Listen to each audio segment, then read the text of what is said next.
Today I'm going to be roasting a tomahawk steak and serving it with chimichurri sauce. Tomahawk is the ribeye with the bones still attached, giving us a much fuller, stronger flavour. I've got some fresh oregano and some flat leaf parsley, which I'm going to pick.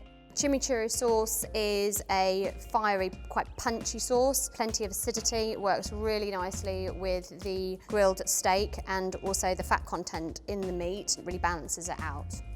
Once you've picked your herbs, you just bundle them up together and we're going to be chopping them.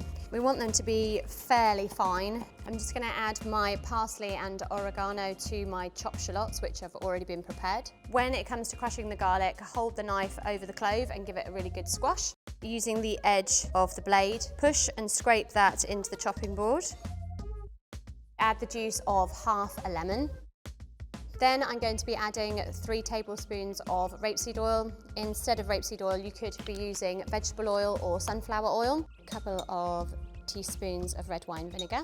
Half a teaspoon of dried chili flakes. This is going to give it a really good fiery kick. Some salt and pepper. The sauce should come together and just lightly be bound with the oil and the vinegar. So we've got the tomahawk steak. It's been out of the refrigerator for around about 45 minutes to an hour. With a piece of meat this size, you're going to need it to come up to room temperature to ensure some really beautiful, even cooking throughout. My pan is on, it's getting incredibly hot. I oil the meat on the chopping board or a tray before I put it into the pan. The main reason we do that is because otherwise it gets quite smoky in the pan, and we can really kind of monitor the amount of oil that we're using by doing it this way. Generously season this meat with salt and lots of black pepper.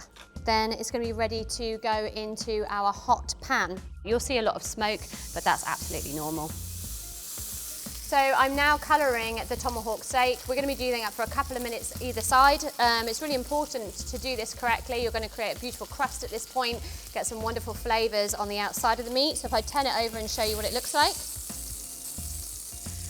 Move it over to a hotter part of the pan so we get some nice even cooking. Once I'm happy with the crust, I'm going to be roasting it off in the oven. A good tip for checking that your steak is cooked how you'd like. For rare, bring your thumb and your first finger together and just lightly press here on the inside of your bottom of your thumb. Then moving it along, medium rare, medium, and finally a little bit firmer right at the end. It's well done.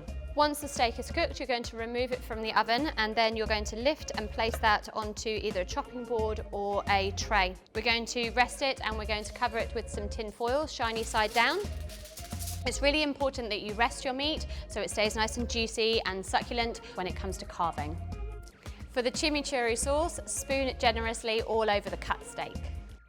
For more cookery school tips and recipes, click to subscribe.